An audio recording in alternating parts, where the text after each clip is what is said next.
Hey there, and welcome to the Hub of Junior Golf Podcast, Episode 5.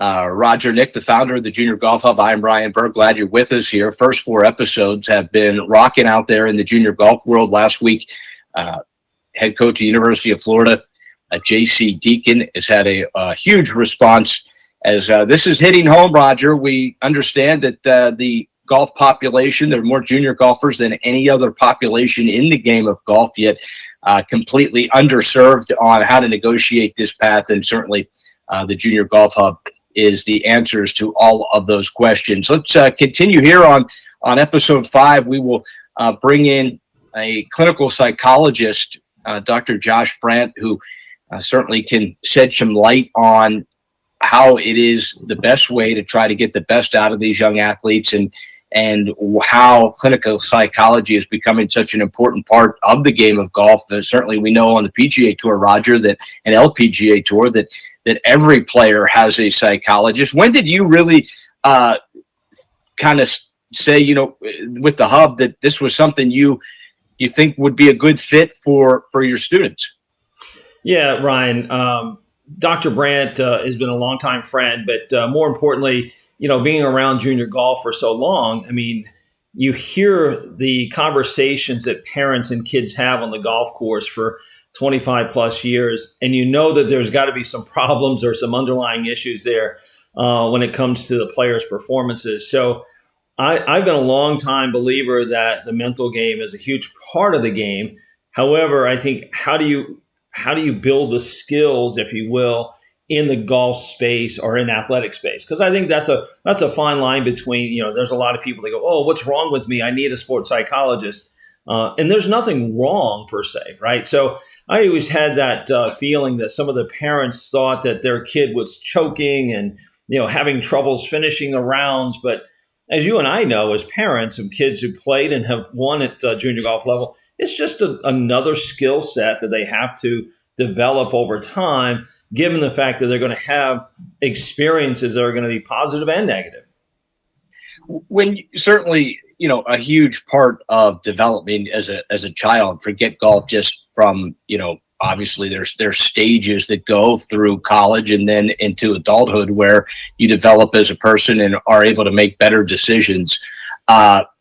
You bring up the parents, which I think are a great point, which that pressure from the parents, right? I mean, ultimately, we're talking about pressure, and you see it every week on CBS and NBC. The pressure of a final 9 holes for the final group is often too much for them to bear.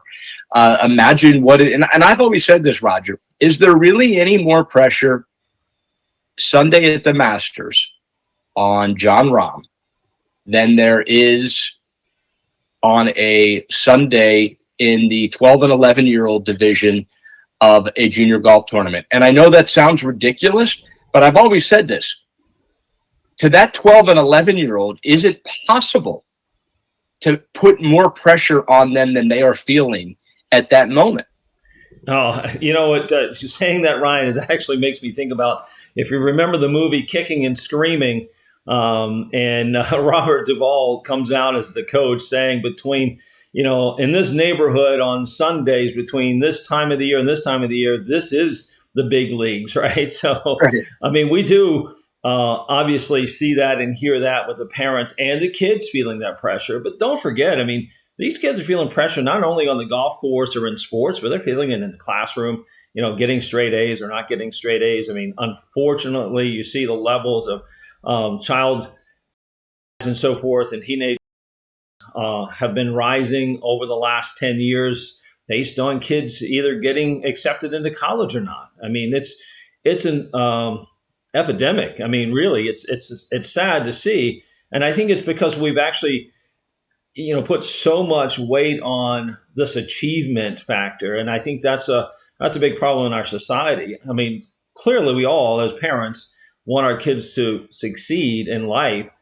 But putting the pressure or putting it out there as though that it's the only thing that matters is detrimental. And it is another reason why I brought in Dr. Brant to be in our, at the Golf Performance Center, because in the academy, I mean, these these parents are sending their kids here to the academy to achieve this greatness of achieving a college scholarship or being recruited and getting straight A's. And again, just the fact that they're here, that says to the kid, boy, there's some pressure there. I don't want to let mom and dad down. Even though mom and dad may not say that, they may say, hey, we love you and we're just doing this because we can. The reality is that those kids still feel the pressure. And it's not good. It's not healthy for our society. These kids are walking around with a heightened level of cortisol. And, again, you're talking about stress. That's what it is. But I understand what you're saying, and I'm not disagreeing with you, but I am disagreeing with you because I'm not sure there's really a world where that wouldn't exist. I mean, even if it's not from the parents, the kids that are at the academy, the kids that are going to college, that are playing on a team that know if they have a scholarship next year is determined on how they play that year. The kid that's in high school that knows he needs to get into college, whether it's the parent or not. And to be honest, it's not all. I mean, probably most of the time it's the kid, Roger. Oh, no doubt. And again, that's why we want to have a coach there for that, right? I mean, those are skills to be developed. And I think that's one of the things that I'll let Dr. Brant talk about that. But more importantly, those are skills. I mean, again, I can talk about so many examples. And Ryan, just like you, I'm sure you've been to enough junior tournaments. You see the examples of the kids who are 9, 10, 11 years old who break down in tears after, not, winning or maybe missing the putt on the last hole to shoot a personal best score, those kind of things. But that's them learning, right? At the end of the day, that is a learning skill of, social and emotional intelligence. And I think that's something that I think we do tend to forget in the game of sports, whether it's golf or any other thing, right? So what's your take on, listen, the only way a kid is ultimately going to achieve to the goals that we're talking about on this podcast of trying to play high school and then college golf is they have to have some sort of self-want on their own. Golf's too hard. It takes too many hours. It's different than football where the biggest, fastest, strongest kid in the school can show up at 3:00 after school and be the best football player without having done anything prior. Mm-hmm. Golf's not like that. It does require probably more practice than any other sport. I think that's safe to say. So the reality is the kids that we are speaking to and the families we are speaking to, those kids have shown that they want to put in the time and they do want to be in those positions where the pressure is at its highest. So talking to them, judging, by the fact that they've already started by putting in that time and signed up for these tournaments, and knowing that pressure they're putting on themselves, Roger, is probably what ultimately is needed for them to be successful. How do you draw the line? Well, I think to your point, I don't think there is a line necessarily to be drawn. I think it is that to your, saying that it's from the athlete, right? At the end of the day, the athlete does have to desire to want to be their best. And, it is one of our 5 elements.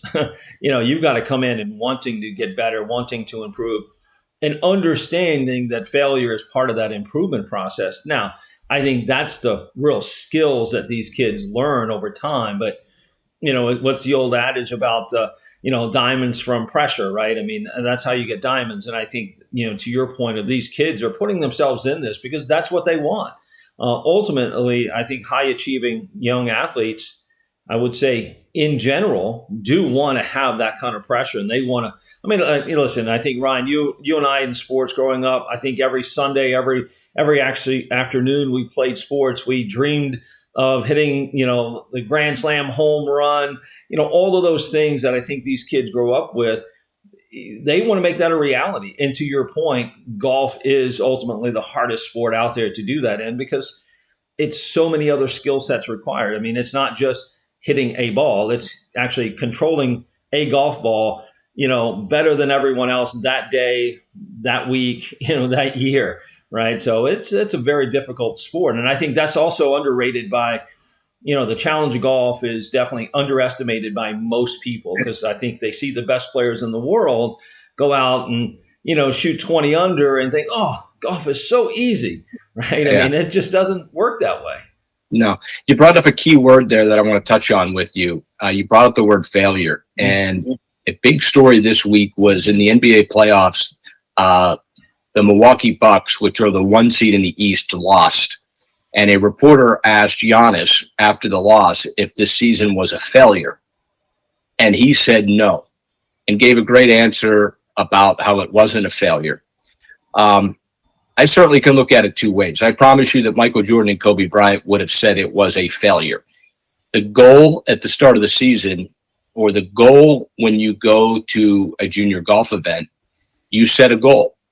If you don't achieve that goal that day, Roger, is that failure? Or is that success?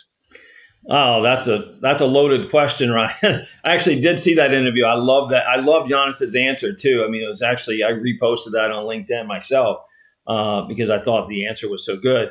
But I think athletes do see that as a short-term failure. I don't think they're naive to the fact that they didn't achieve the goal they set out to. But I also think that in most cases, the great athletes, the great performers, the great CEOs, they look past that short-term failure for the long-term educational gain, right? Is what did I learn from that experience that's going to take me to that next level, right? And I think that's what Giannis was trying to say. I think it's what he said pretty darn well. I know a lot of people are going to say, "Oh my God, what a softie," to your point of, Jordan and Kobe is going to say, this sucked. I mean, he didn't say that. I'm sure that's what he felt. I would say that's probably one of those things that you'd love to know what he said in the locker room. But I think his outwardly expression was one of very high emotional intelligence of saying, I'm aware of the situation. I'm aware of that I didn't succeed at a goal that we set out as a team. However, there's probably lots of good things for us to continue to build from this. So with a junior golfer, we would always set not about winning or losing, but we would set little goals. Make 4 birdies, no 3 putts. Goals that really didn't necessarily have to do with winning or losing, but goals that you would either achieve or not achieve. And for example, if you set the goal that we're not going to have any 3 putts in this round, and you have 2 3 putts, well then that is a great opportunity to look at, okay, my goal was to not have any 3 putts, and I'm still 3 putting. We got to go back and we got to figure out why we're 3 putting and try to keep getting better at that. And maybe the next time the goal is no 3 putts and you only have 1, but you did take a stride. So, I think with junior golf, while the goal is obviously, but I mean this, the goal, every kid that shows up, they want to win. But I think you take that off the table, and for where your game is that time, if you're working on your driver, the goal is, okay, let's hit every fairway, or let's hit, 80% of the fairways. I'm really working on my scrambling. Let's improve on scrambling. So to set little goals, I think even, failure can be a good thing in that regard. Welcome in, Dr. Josh Brant, clinical psychologist for the Junior Golf Hub. And Dr. Brant, thanks so much for joining us here on the Hub of Junior Golf Podcast, episode 5. Certainly, Roger and I in the discussion right now about failure, about pressure, about kids, that the reality is it's easy for us to say, we put too much pressure on. Let's not put pressure on kids. That's fantasy world, right? If a kid's going to a junior golf tournament with the aspirations of playing high school, college, or pro, the reality is they're showing up. They put in the time. They put in a lot of time, and they're showing up with pressure on themselves that is equal to, I said to Roger, do you really believe that John Rahm on the back 9 at the Masters feels, quote unquote, more pressure than the 11-year-old yesterday in Tucson, Arizona, that was at a junior golf tournament with a 1-shot lead on the back 9?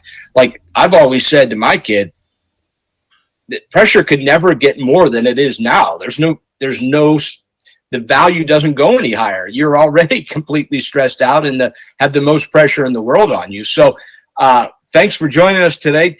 Tell us a little bit about pressure and what you've realized in your study of the best ways to equip kids. Yeah, for sure. Thank you so much for having me. I saw that you were from Pittsburgh, so I'll hesitate to talk about the draft, but I think we did all right. We did all right. Talk about pressure.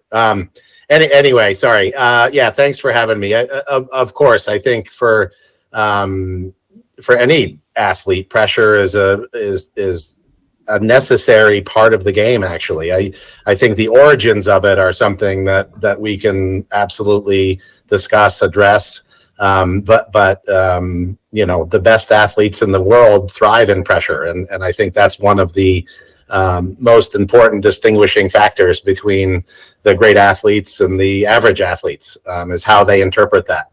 I think there's another layer to it, especially in junior golf, right? Which is where is that pressure coming from? It would be great if that pressure only came from internal, right? That was something that they saw from, just as a function of performing and wanting to win. I think, unfortunately, and as a parent, I don't know much about your background, if you have coaching experience or not, but Roger and I certainly see external pressure creeping in ways that I think is actually unproductive. I try to draw a distinction with our athletes or anybody I'm working with around whatever it is. Is it productive or unproductive or destructive? So I don't think pressure necessarily is the problem. I think pressure is wonderful. Where it comes from and then how it's dealt with, I think are the two issues that we try to address directly at GPC. Yeah, Dr. Brand, that's a good intro to my one of my questions actually for you, which is, well, let me first preface it by, I think we tend to underrate the challenge of golf and overrate our skills. And as you know, and Ryan, you know as well, is that we do a player development index or an assessment of where their skills are. So to help people understand, where their skills are so that they don't overestimate that going into a challenge of playing golf. However, it's going to happen, right? It's not, not everyone's going to be able to do that. And not everyone sees themselves as they maybe could or should based on their knowledge of their skill sets. But with that being said, you actually have created a mental skills program and an inventory, if you will, that helps you understand where the players are and helps them understand where they are so that they can maybe work on a few of these things as they grow. Yeah, I think one of the great difficulties I think we have in psychology and in the mental game is how do you actually quantify mental skill, right? There's really, other than self-report, maybe some physiological measures of heart rate variability. We can kind of tap into that. There is some.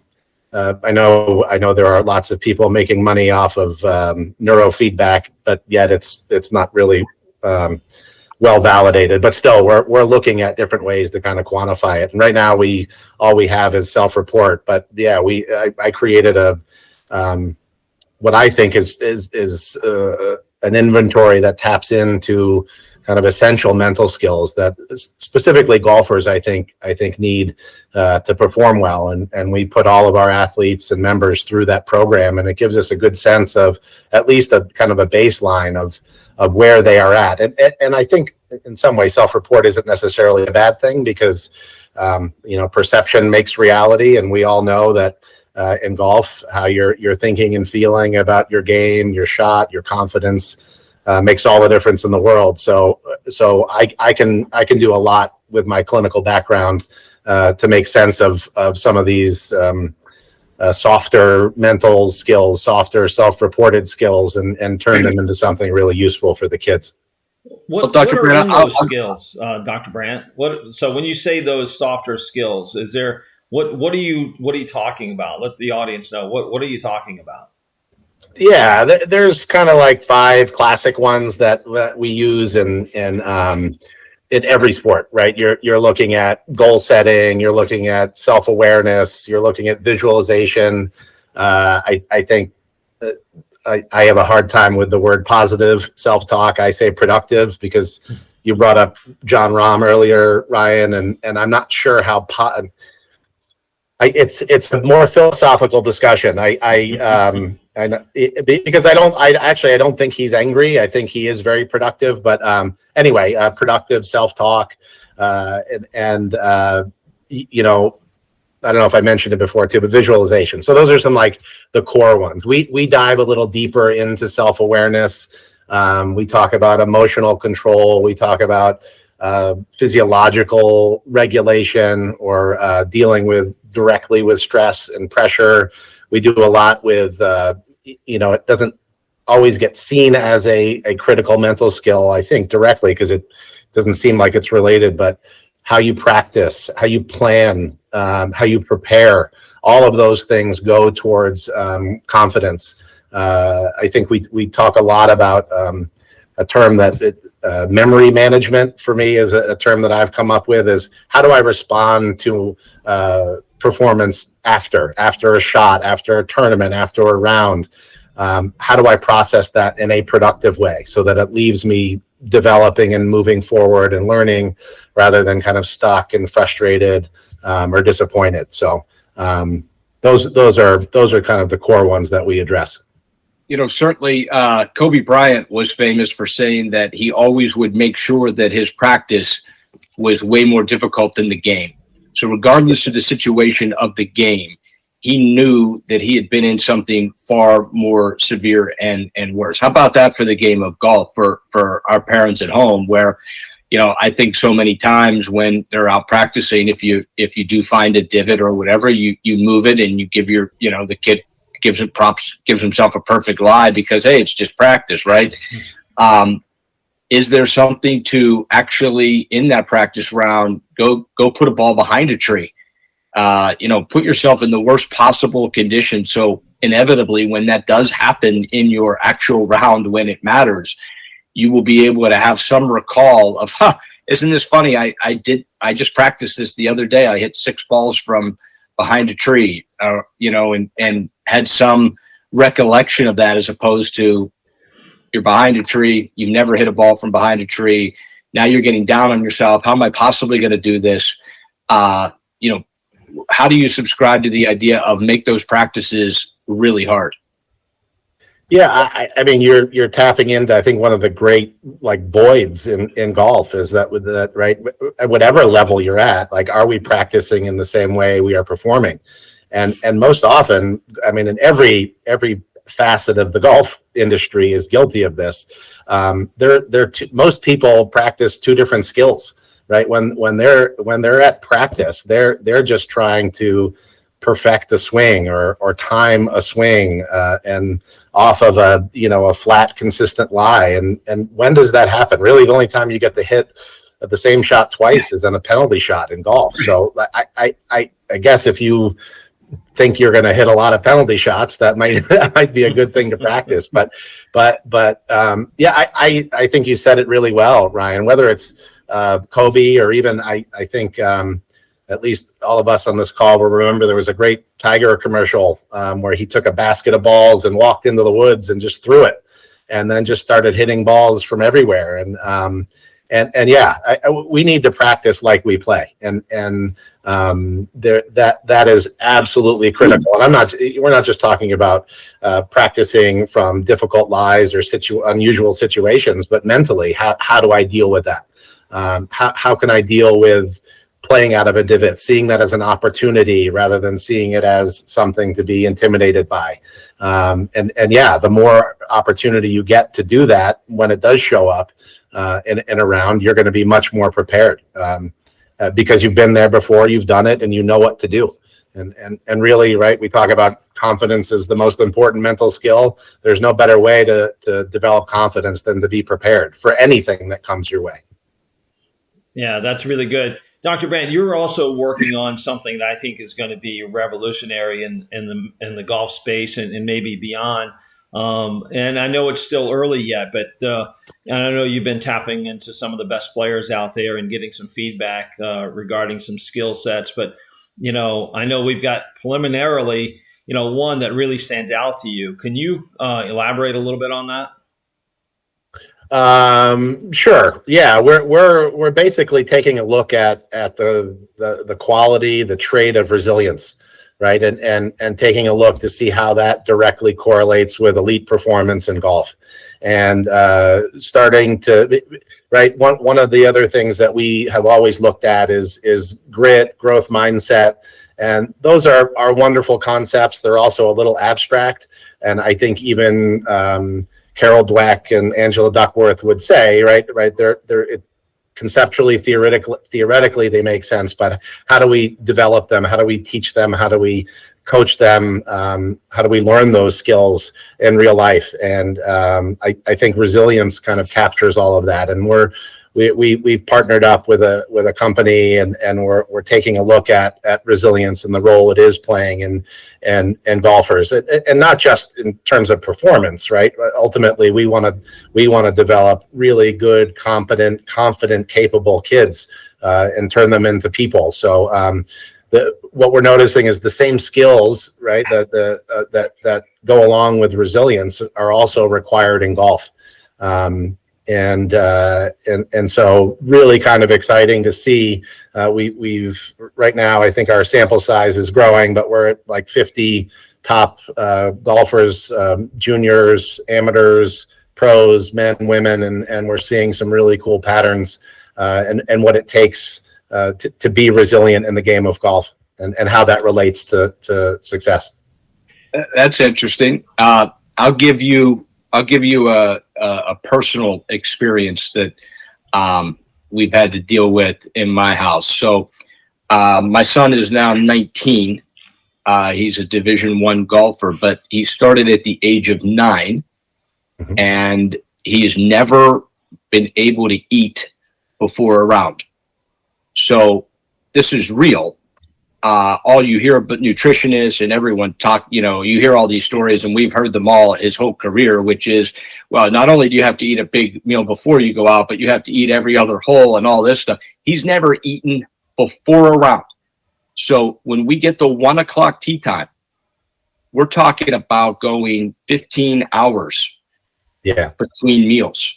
Can't do it. He can't get it down. Obviously, it's a mental thing. You do hear some other athletes that throw up before they go play, things like that. But I mean, this is obviously hurting him throughout his career. I mean, we've tried everything, trust me. But that his nerves are so wrapped up before he goes and plays golf, he can't eat. Yeah. What do you do? Come on, you gotta have an answer. Come on. Yeah, you know me, Roger. I always have an answer. Yeah. I mean, I think it would be irresponsible of me without having more information to give you advice. But a couple of thoughts, right? If he's a Division I golfer, something's working. Right. So, right. And I would say that might be an interesting way to think about it. Right. It is for him, although as a parent, it's concerning, and maybe for him, it's concerning. It's also, he's finding a way to excel in spite of it. So maybe rather than seeing it as some obstacle to overcome, or some deficit or some weakness, there's some value to it. Obviously, you need nutrition, you need energy, you need fuel to perform.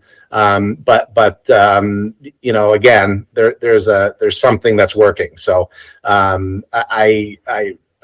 Again, I don't know. I would Roger, love to have an opportunity to talk to him, but I'd love to know what you've tried, what worked, what didn't work, and I would also say I'd love to know what his investment is in not eating. I know that's a strange way to say it, but I am a clinical psychologist, and I would want to dig a little bit deeper into what he gets out of not eating before a round, because I don't think it's probably not just nerves. There's probably something connected to that.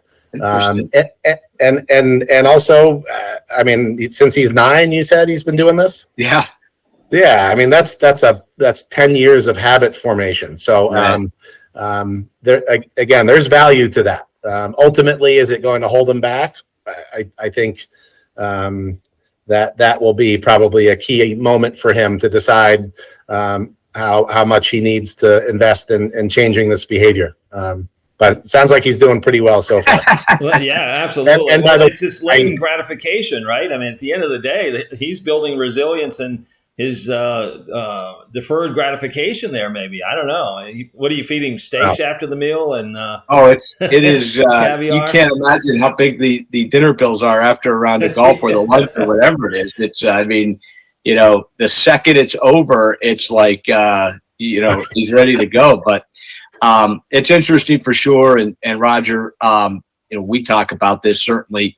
The parents' stake in the game, while very important, and for anyone to lecture a golf parent to not be a big part of their kid's career is silly, because it's one of those sports where not only financially but time and everything, the parents do have to be a big part of it. So, is there a best practice for parents of a junior golfer to push their kid, allow their kid to succeed, fail, and ultimately put them in the best position mentally to be able to get the most out of their career?